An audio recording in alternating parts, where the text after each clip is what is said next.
Bovine TB takes a huge emotional and financial toll on UK dairy and beef farmers.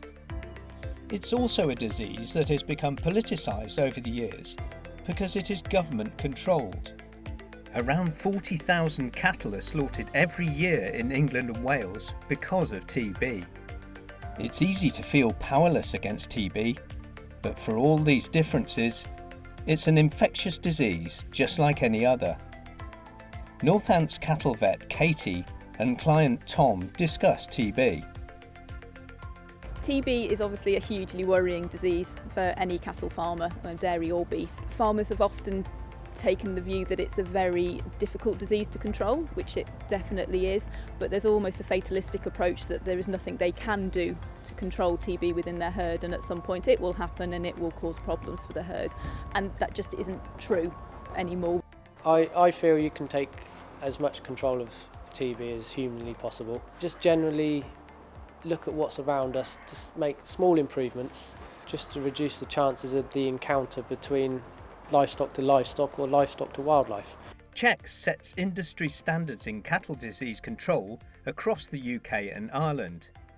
These standards are based on strategies to reduce the risk of TB breakdowns, which are recognised by the British Cattle Veterinary Association, DEFRA and the Welsh Government.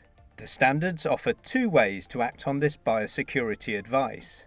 Either start by taking the simplest, most effective steps through Checs Tb entry-level membership, or raise the bar with Checs Tb herd accreditation, which adds a point for each year you're TB-free and is recognised and incentivised by DEFRA and the Welsh Government. The measures either protect your cattle against wildlife or farm visitors bringing TB onto your farm, or minimise the risk of cattle or your farm practices spreading the disease further.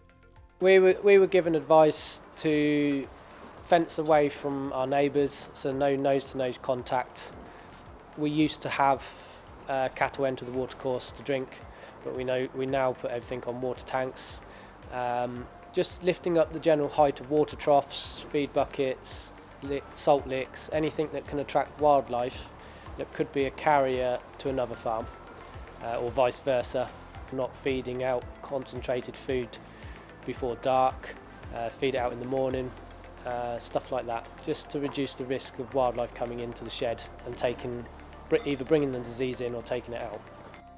If you're in a high risk or edge area that's on 6 monthly testing, being Checs Tb herd accredited will also mean you can stay on annual testing. What we're looking at with the Checs Tb accreditation is rewarding clients who are already actively engaged with the TB biosecurity, rewarding those clients who have traditionally had very low or no levels of TB within their unit, either through good management practices. This will allow those herds to potentially have reduced frequency of testing, but also a much greater peace of mind that they are doing absolutely everything that they can do to help keep TB away from their cattle. But biosecurity from a TB point of view really is a nuts and bolts part of farming in the modern day.